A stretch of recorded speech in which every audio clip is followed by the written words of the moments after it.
म्हाताराला लाड होतं. ते म्हातारं का मंदिरात पते खेळणार होतं का मंदिरात तंबाखू खाऊन थुकणार होतं का ते म्हातारं दुसऱ्याच्या सोयरीकी मोडणार होतं.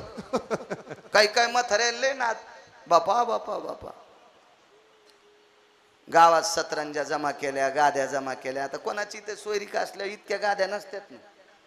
मग त्या गाद्या जमा केल्या, सतरंजा जमा केल्या, बेडशीट जमा केले, तके जमा केले. विचारलं काय रे? ते म्हातार संडासचं डबकं हातात, काठी गिठी. काय रे काय? काय नाही म्हणे, आमक्याच्या पोराला पाहुणे पाहिले याची तर आणि त्याचं अंधारात जमलेले आणि काय नाही ते आज काय नाही सुपारीच फुटणारी. बर बर बर बर बर बर बर बर बर बर ते पोरीला हो ते काय असेल ते. बर बर काय हुंडा द्याला रे? 35 लाख आले तुम्ही. यानं मागितले होते का? नाही नाही त्याने मनन दिले आणि 40 तोळे सोनं दिले. बापा बापा बापा म्हाताऱ्याची कायमची संडास गेली. आणि गावात जिकून गाड्या येतात का? आपल्याकडून लाल मातीला येतात ना फकरू महाराज वरून. तुम्हाला माहिती आहे ना रामजी काळे महाराज माहिती आहे. करोलीकर तुमची तर सासरवाडीची तुम्हाला माहित असं हाय उतारते असं. लाल माती पशी ते वरी गेलं डबं घेऊन आणि तिकून गाड्या आल्या. राम राम डबं पड खाली. असे दोन्ही हात केले होते पडन खाली. म्हणले राम राम राम राम राम राम राम. काय कुठं गंगथडीचे आहेत आम्ही. बर बर बर बर बर बर काय काय बर. याच्यात पोरीचा बाप कोणता आहे? तर ते पोरीचा बाप जीपच्या माग फालक्यावर बसलेलं होतं आणि फुगीर सोसायटीची भावकी कॅबिन मध्ये तांब्यात इस्तू टाकून टोपीच्या घड्या करणार. ते तिकडं पुढं कॅबिन मध्ये आणि ते पोरीचं बाप माग होतं फालक्यावर बसलेलं जीपच्या. जागा नव्हती चट भावकी कोचली मधात आणि ते तिथं बसलेलं होतं. बर बर बर पोरीचे बाप तुम्ही आहेत का? चुलता हे बर बर काय हुंडा द्याला? काही नाही म्हणले आम्हाला पाहुण्याने मागितलं नाही. तुमच्या गावचे चांगले माणसं आहेत आम्ही मनानच 35 लाख देऊ. कायद्याच्या चौकटीत हुंडा बसत नाही ना. कायद्याच्या चौकटीत हुंडा मागणं गुन्हा आहे हो. आणि मग म्हणले हे 35 लाख द्याला आणि 40 तोळे सोनं देऊ. पोरग एकटंच हे जमीन लय मोठी आहे आणि पोरीला पोरगच समजित होत. हे पोरग झालं असतं तर जमिनीचे 2 तुकडे झाले असते. मग काय त्याच्यामुळं 30-35 लाख हुंडा द्याला आणि 40 तोळे सोनं दिलं. तर हे म्हणलं काय पाहून दिलं बाबा? ते म्हणले काय म्हणजे आपण कशाला बोलावं देवाला डोळ्यान माणसं आंधळे. गेल्या जीपा वापस गेल्या जीपा वापस. असे काही सोयरीक मोडे पण डंगर हो यायचे तारानं पाय बांधून पुरात टाका. माणसाने नाही टाकले तरी यम टाकतोच त्याचे पाय बांधून. असे काय पते खेळतीन, गुटखे खातीन, तंबाखू खातीन हो. काय कोणाला त्रास देतील काय येड्यावानी काम. शिस्तीत राहिलं पाहिजे. ज्या मथाऱ्याच्या पुढून जर सून जाताना पदर घेत असेल मग काय अडवतं पदरायचं. सासऱ्याच्या पुढून सून पदर घेऊन जात असेल तर सासऱ्यानं बैठकीत मुकाट्या मेलं पाहिजे. तर सून सासऱ्याच्या पुढून जाताना पदर पडू देत नाही तरी सासरा ती स्वयंपाक करताना चुलीला पाय लावून शकतो. हिनं पेटलेली धिलपी त्याच्या तोंडात हातोड्यान ठोकली पाहिजे. हातोड्यान ठोकली पाहिजे. भंगिऱ्या कुठला हा ती तुया पुढून जाताना पदर पडू देत नाही. भाकरी करताना चुलील पाय लावी तू हाणायला पाहिजे तुला बेताच्या काठीनं. विठाला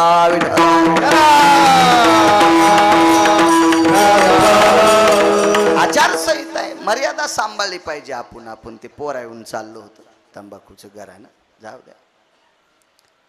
घरी जेवायला बोलिलं म्हणले पुढच्या अवतारात पाणी पाहिजे. मथारले आगाव होत ते. अहो ते काम सेवा करणारी देवाची सेवक होती ती. ते काय सामान्य महर्षी अगस्ती म्हणजे साधी गोष्ट आहे? काय योग्यता असेल या लोकांची? त्या अगस्तीच्या पत्नीनं 3.5 घंटे सूर्य असा मुठीत दाबला होता. मुठीत जाऊच दिला नव्हता. मथार उठून आंघोळ करून संध्या उस्तर. इतकी ताकद पत्नीत होती. तिचं नाव होतं लोपामुद्रा. या म्हाताऱ्याच्या पत्नीच्या पंढरपुरातला मालक 9 बाऱ्या पाया पडला होता. 9 बाऱ्या इतका अधिकार होता बाईचा त्या. आणि काय ते म्हातार पा बरं म्हणे रामचंद्र पुढच्या अवतारात नक्की पाचतो म्हणे. काय काळजीच करू नका. नवला आता ऐका. आणि पुढच्या अवतारात पंढरपुरातल्या मालकाने इंद्राची पूजा न करता गोवर्धनाची पूजा केली आणि गोवर्धनाची पूजा केल्यावर राजाला राग आला. तो राजा म्हणजे इंद्र. त्याच्या एकट्याच्याच गाडीला 222 दिवे होते. आपल्याकडे मंत्र्याला किती दिवे असतील? एक. त्याच्या एकट्याच्या गाडीला 222 दिवे. केवढा मोठा मंत्री, त्याला कमी राग आला असेल का? आणि त्यानं प्रमाथी नावाचा वरून पाठीला आणि म्हणले पाडा अवकाळी पाऊस. आपल्याकडे गारा नाही पडल्या, है का नाही? आपल्यावर कृपा आहे पंढरपुरातल्या मालकाची. आपण जगताप काकाकडे गेलो बापू, तर नैताळ्यापासून निफाड तर 18 ते 19 किलोमीटर पर्यंत द्राक्षाला पान राहिलं नाही. एका एका शेतकऱ्याचं 20, 25, 40, 1 कोटी रुपयाचं नुकसान, लाख रुपयाचं, कोट्यवधी रुपयाचं नुकसान. किती शेतकऱ्याचं नुकसान बघा ना. त्या गारा पडल्यावर किती नुकसान. हो, आळंदीच्या वारीला उद्या जा. आपल्याला वारीपुरत्या तुरी दिल्यात देवानं. हो, कालचा पाऊस नसता पडला ना, नसत्या कडकान्या अडकान्या. पप्याची माय भरडू भरडून तुरीच्या डाळीला तेल लावू बेजार, तरी त्या तुरीचे थुत्र असे छिद्र पडलेलेच. त्याला अडकान्या म्हणते, आहे का नाही? मी काय बाई नाही, पण मला कळतं ना, मला वाचवायचा नाद आहे. मी शेतकऱ्याचं लेकरू आहे, त्याच्याकरता मला कळतंय. सारं कळकच झालं तुरीत. तर बऱ्यापैकी अशा बोक्यावानी तुरी होणार आहेत आता. त्याच्यातल्या 2 टोपले इकून जाणं आळंदीला. काय होतं, एक माणूस पाठवा ज्ञानोबारायच्या दर्शनाला.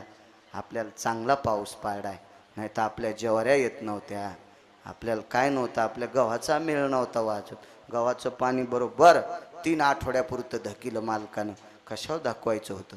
कृपा आहे आपल्यावर, कृपा. विठाला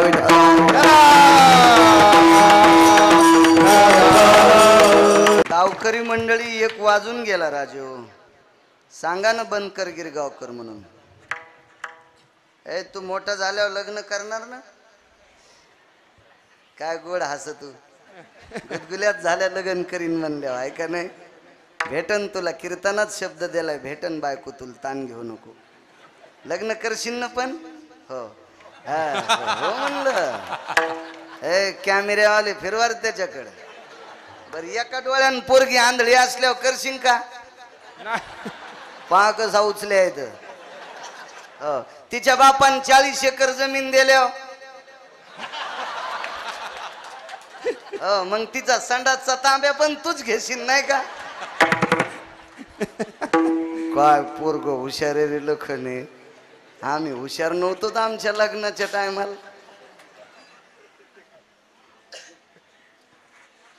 करोलीकर तुम्हाला म्हणायचं, आता संधी देतो. हे पोरग सावळी पोरगी करीत नाही म्हणलं, एका डोळ्यानं अंध पोरगी करीत नाही म्हणलं, बापान 40 एकर रान दिल्यावर करतो म्हणलं. बरं, पाल तुम्ही होते की नाही साक्षीला? पंढरपुरातल्या मालकानं इतीत केसाची पोरगी केली. साऱ्या अंगाला इतीत केस आणि 1.5 इती नख होते. आस्वलीन केली, आस्वलीन. हे नवल नाही का? म्हणून नवल केवळ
कन्या जामवंती.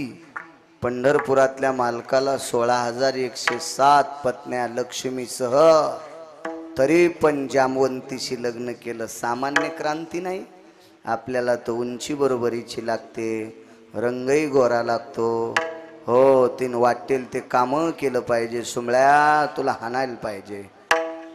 इतक्या अपेक्षा करतो, इतक्या अपेक्षा काय केली विटेवरच्या मालकानं अपेक्षा? सगळी मातीत घातली आणि क्रांती केली. ऋषी सोबत लग्न केलं. नवल केवडे केवडे नकळे कानोबाचे कोडे विठोबा रखुमाये.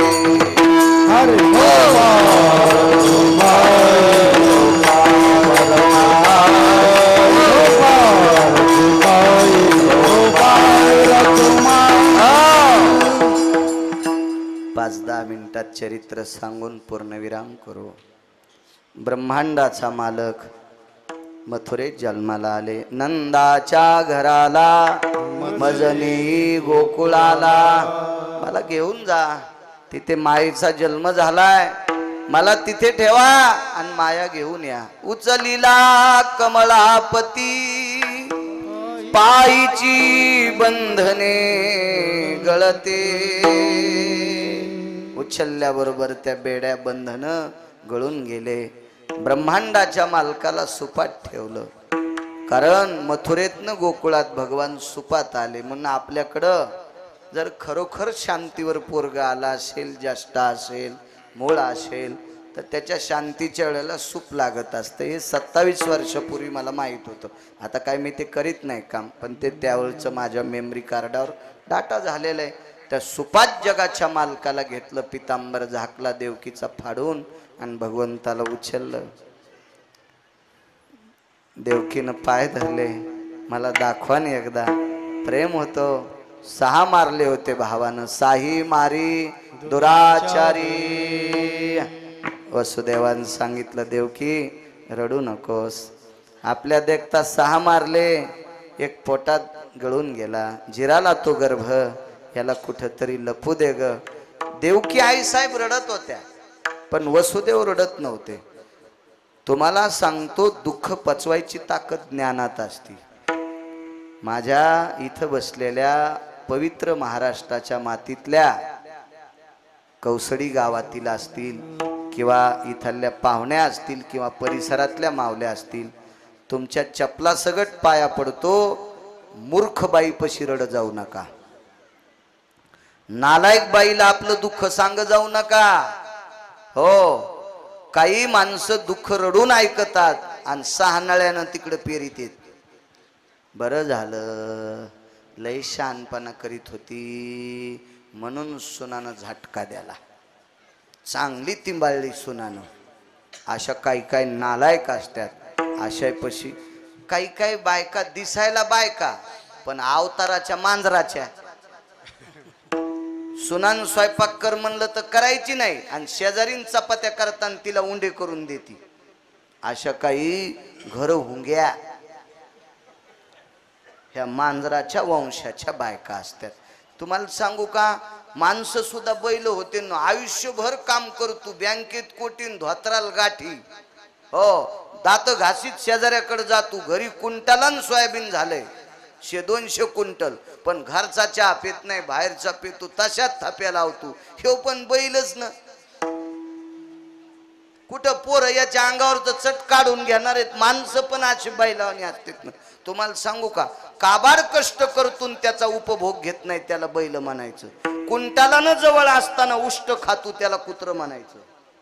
सगळं घरी असताना दुसऱ्याचं हापकून खातू त्याला लांडग म्हणायचं. पुरावा आहे त्याच्यासाठी. आपल्या वागण्याहून त्याचा भोग कळत असतो. मालकांचा पुरावा आहे. असो, म्हणून बावल्यांना सांगतो, नालायक बाई आपल्याकडे आली ना, तिच्यापाशी सासूचं घरानं करायचं नाही. काय करणारी त्या बाईपाशी रडता? जिला तुम्ही मै सासू खराब म्हणता, तिने सुना आडात ढकलून देऊन मारल्यात. आणि तिला तुम्ही तुमच्या सासूचं घरानं सांगत असते. तोय तिनं सुना फुकून देऊन मारल्यात आणि तिला तुम्ही घरानं सांगितलं तुमचं काय दूर करते? नाही, रडायचं नाही. देवकीला सांगितलं, देवकी दगडाच्या भिंतीला पाहून रडू नकोस. हे पोटासाठी बेजार असणारे राक्षस आहेत. हे रक्षपाळ, हे नौकर आहेत कंसाचे. त्या पोटानं बेजार आहेत ते, आणि यायच्यापाशी रडून तो काय फायदा होणार आहे? या बंदी शाळेच्या भिंतीचे दगड निर्जीव आहेत, इथं रडून काय फायदा आहे? दुःख पचव. दुःख पचवण्याची ताकद ज्ञानात असते. म्हणून नामदेवराय एक पुरावा सांगतात, धन्य त्याचे ज्ञान न करीच शोक, धन्य त्याचे ज्ञान न करीच शोक, धन धन करीच शोक, धन्य त्याचे ज्ञान न करीच शोक, वधिता बालक, वधिता बालक,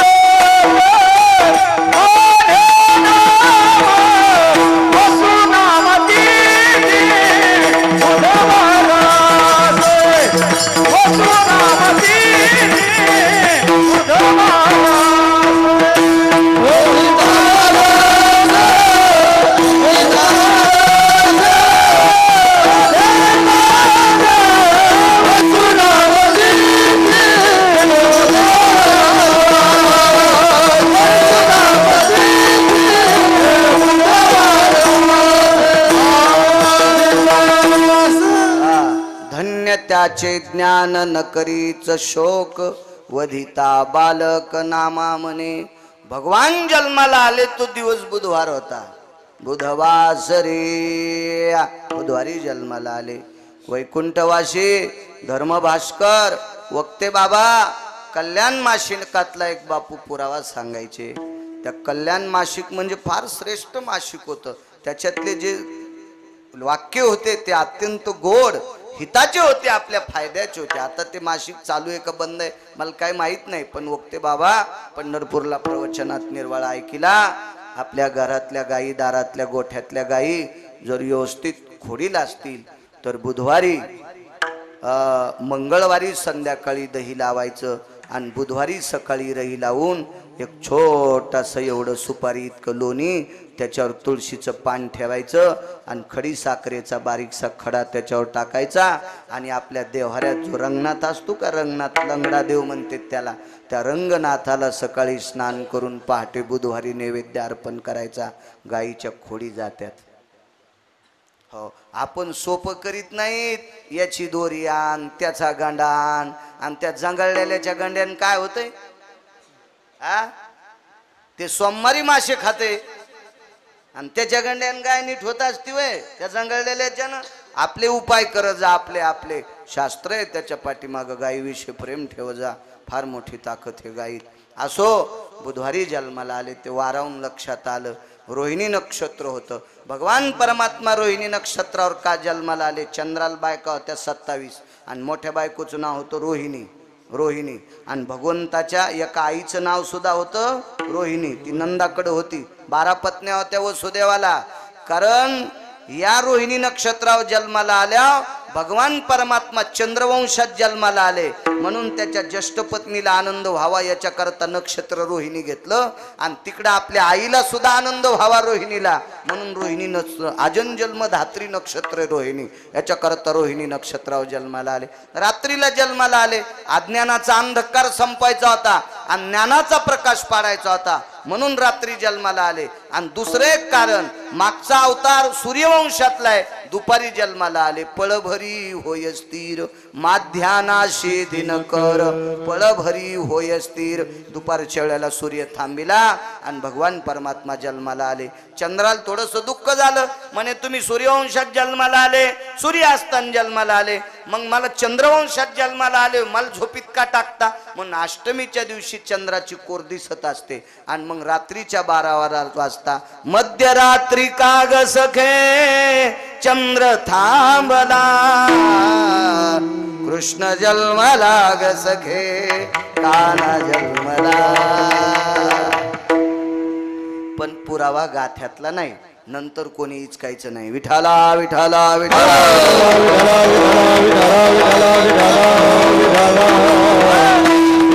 आनंद वाटावर रात्री जन्माला आले आणि सांगितलं मला घेऊन जाय, राहू दे. मग लपवा लपवा जग जेटी उचललं तर बाहेर पाऊस पडत होता. तो पाऊस पावण्याचा नव्हता, अमृताचा होता. शेषाल राग आला, वरती छायाधरी शेष यमुना तुडुंब भरलेली होती, त्याच्यात प्रवेश केला आणि यमुनेला स्वतःहून देवाने सांगितलं होतं पाणी वाढवा.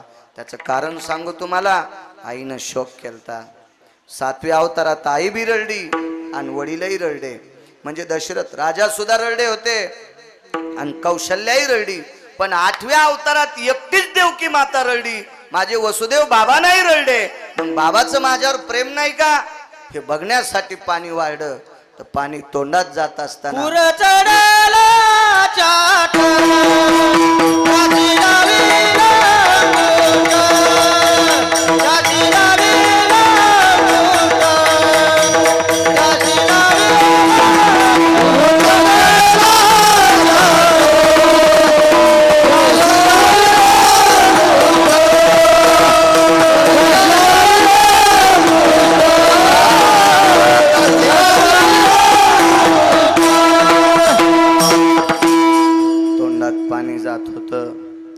ज्या वेळेला तोंडात पाणी चाललं त्यावेळेला वसुदेव रडले नाही. वसुदेवानं यमुनेला सांगितलं, तू काळाची बहीण आहेस. यमुना कृतांताची बहीण आहे. 350 तीर्थ सांगितले आणि 10 तीर्थ पुन्हा सांगितले बापू. पण हे सगळे तीर्थ पंढरपुरातलं मंदिर पाठीमागून पाहिल्यावर भेटते. पाहता देवळाची पाठ तीर्थे घडती 360. मग 350 गंगा येतात आणि 10 तीर्थ वेगळे तीर्थ आहेत. ते पुन्हा कधी योग आल्यावर सांगू. हे अशा तीर्थापैकी एक यमुना नावाचं तीर्थ आहे. कृतांताची बहीण आहे, काळाची बहीण आहे. भागवत सांगते. मला वाटतं भागवताला यशवाडीचे सद्गुरू शिवेंद्र स्वामीजी यांच्या मुखारविंदातून कथा ऐकली. मारुतीरायाचे उपासक आहेत ते. ज्या मारुतीरायापाशी अन्नपूर्णा जाज्वल्य उभी आहे, प्रत्यक्ष जाज्वल्य अन्नपूर्णा उभीच आहे तिथं पात्र घेऊन. अशा पवित्र अधिष्ठानावरचं गोड अध्यक्षपद त्यांच्याकडं आहे. ते विश्वस्त ते तेवढं सांभाळतात. त्यांच्या मुखारविंदातून कथा ऐकली. कथा चांगल्याच्या मुखातून ऐक जा, आपल्या व्यथा संपत असतात. चांगल्याच्या मुखारविंदातून कथा ऐकली की व्यथा संपत असतात. आणि ज्याला कथेचाच मर्म नाही त्याच्या मुखातून कथा ऐकल्या की आपल्या यथा जवळ येत असतात. हो, चांगलं ऐकलं पाहिजे. लक्षात घ्या, भरक्या माणसाच्या जवळ गेल्यावर अंग भरतय. करता घायाळाचा अंग हा, ज्याचं घायाळ झालेल्या माणसाचं अंग रक्तान भरलं. एक जण म्हणला मला सोडेव, ते म्हणला मीच भरलो. हो, चांगल्याच ऐक जा. चांगले कीर्तन पण चांगल्यांचे ऐकले पाहिजे. एखाद्या वेळेस आमच्यासारखे येडपट नाही बलिले तरी नका बली जाऊ, पण चांगले बली जा. विठाला विठाला विठाला. भागवतात वर्णन आलं. यमुनेची विनंती केली, काळासारखं काम करू नकोस माय. रडे नाही प्रभू. वसुदेव काय वाक्य वापरलं? यमुने आता दुःख पाहण्याची क्षमता संपली. 5 ते 7 मिनिटात पूर्णविराम करतो, कारण गावकऱ्यांना एवढा मोठा समाज जीव घालायचा आहे. आजच्या कीर्तनकारानं तासात कीर्तन केलं पाहिजे, पण बरोबर 11ला सोडावा तर तिकून त्रास न. लोक म्हणते आता लय मस्ताडान, आता त्या लय झालंय तो का आता ऐकू तू का शकन भरतं पुढं सरकन. असे बी माणसं कार्य करतात न. विठाला विठाला मग यमुने मी 6 मारलेले पाहिले ग. हातातला भात जसा भिंतीवर गोळा फेकून मारावा, भाताचे कण जसे पांगतेत ग, तसे 6 लेकरायच्या मासाचे तुकडे मी डोळ्यान पाहिले ग यमुने. आता पाहायची क्षमता संपली. याच्या सगट पाण्यात जलसमाधी घेईल, पण आता वापस जाणार नाही. तवा सुपातल्याच्या डोळ्यातून पाणी आलं आणि पाण्याचा थेंब सुपातून खाली पडला. त्यावेळेला दुभंगली यमुना माई. 2 तुकडे झाले. त्यावेळेला माझ्या पवित्र मावल्यांनो तुमच्या भांगाचं वर्णन आलंय. जुनी स्त्री जशी मधातनं भांग पाडीते, 2 असे भाग पडतात. दुभंगली यमुना माई. 2 तुकडे झाले. आता वसुदेव चलू लागले, पण पाणी याही बाजूनं वाढलेलं याही बाजूनं. तर भगवंतानं सांगितलं यमुना माय. माय नाही म्हणले, कारण ती सासू होती ना. सासूला माय कशी म्हणतील? आत्या म्हणले असतील, नाही तर मामी. आत्या बी नाही, नाही का, मामी म्हणले असतील, मामी. हो मामी म्हणले असतील ते. एक जावाई भेटला आणि फोन लावला, काय चाललं आई? तुम्ही म्हणलो कोणाला आई म्हणला? काय नाही म्हणलं, पप्याच्या माईची माय. मी म्हणलो सुंबळे आहेस कर तू? सासूला आई म्हणत होती रे गधड्या, तू बिना शेपटीचं गाढव आहेस तू. सासूला मामी म्हणत जाय, अंधार जे आईचा देत जाय, आहे का नाही? सासूला आई म्हणायला आणि धोंड्याच्या महिन्यात बायकोला अंगठी आण म्हणायला हाणायला पाहिजे तू या थोतराव. हो ती आई म्हणल्यातच गार झाली आणि पुन्हा बायकोला म्हणला येताना अंगठी घेऊन ये. ती म्हणली सोयाबीन फाकलं, दाबनावनीच काड्या झाल्या सोयाबीनच्या, काय कशाची अंगठी करू? असे काम काय असून जो तो दर्जा द्यायला पाहिजे. सुनेनं सासूला आत्या म्हणलं पाहिजे. बऱ्याच सुना आता काय काय आई म्हणायल्यात. मी घरी गेलो आणि मला चहा केला, तो आम्ही चहा पित होतो. हो आता काय चहाचं वावडं नाही, पण काळा गिळा जरासा पेत असतो कोणी पाजला तर मग मला चहा केला, मी चहा प्याला. मी म्हणलं बाईला द्या ना. नाही महाराज आमच्या आई का नाही सकाळी एकदाच चहा पितात. तर मी चहा पिताना म्हातारी वटावून जीप फिरू लागली. माझ्या लक्षात आलं ह्या पांचेतीन आई म्हणूनच सासू मारली. अशा काही वाटोळी आगाव असतात. हो लय जेवाऱ्या पालथ्या केल्या कालच्या वाटोळीनं, अशा झोपल्यात जेवाऱ्या, ऊस पण झोपले वाटोळीनं. काय काय वाटोळी बापा, अशा टकटक दिसत्यात. सासूची सासऱ्याची संपत्ती हिसकून घेतली आणि तुपात बुडून चपात्या खाती पप्यान पप्याची माय, आणि सासू सासऱ्याला नीट बोलत नाही. तुम्ही 25 जणी उभ्या राहा, पटकन उभ्या राहा तुम्ही 25 जणी. नावं घेणारे नाव पटपट उभ्या राहा 25 जणी. उभा राहा उभा राहा. ए तू माग काय पाहिली, तू उभा राहा. तू सासऱ्याला भाकर देत नाही, उभा राहा. मेलीस तरी हरकत नाही पण उभा राहा. पण नका जाऊ द्या, एखादी मरायची बापा घाम येऊन जाऊ द्या जाऊ द्या. पण तुम्हाला मारुतीरायची शपथ आहे, त्याची संपत्ती हिसकून घेतली ना त्याला भाकरी टायमाला देत जा. नाही तर यायचं तरी बरं, या म्हाताऱ्याचं इतके तुमचे हाल करतील पोरं, तुम्हाला अशी घंटीच वाजितील घंटीच. हो घरातल्या लोकांची नीट सेवा केली म्हणजे सप्ताह सफल झाला समजायचं. 4-5 पोरायनं माळी घातल्या तरी सप्ताह सफल झाला समजायचं. 5-25 बायकानं तंबाखू सोडली तर सप्ताह सफल झाला म्हणायचं. आपल्याला गुण जर नाही आलं तर सगळा खर्च मातीत गेला समजायचं. विठाला विठाला सुनायला राग आला असन, मला काही कळत नाही कोण सासू सासऱ्याला शिव्या देते, ताण घेऊन दे घेऊ नका. पण माझ्या माईनो 72च्या दुष्काळात ह्या म्हाताऱ्यानं एक टायमाला खाल्लं हो. साधे धोत्र घातले, ठेगळाचे लुगडे नेसल्या बायका जुन्या, आणि आपल्या लेकरायला संपत्ती कमवली. त्या लेकरायनं म्हातारपणी मायबापाची सेवा करा राजे हो. तुमच्यावर पंढरपुरातल्या मालकाची कृपा होईल. एक लक्षात घ्या, आपल्या आजोबा पंजोबाईनं एका टायमाला भाकरी खाल्ल्या, पोटाला कसा आवळला. जर 72च्या दुष्काळात म्हाताऱ्यानं म्हातारी राणीकून गोव्याला नेली असती तर आपली काय फजिती झाली असता याचा विचार करा ना.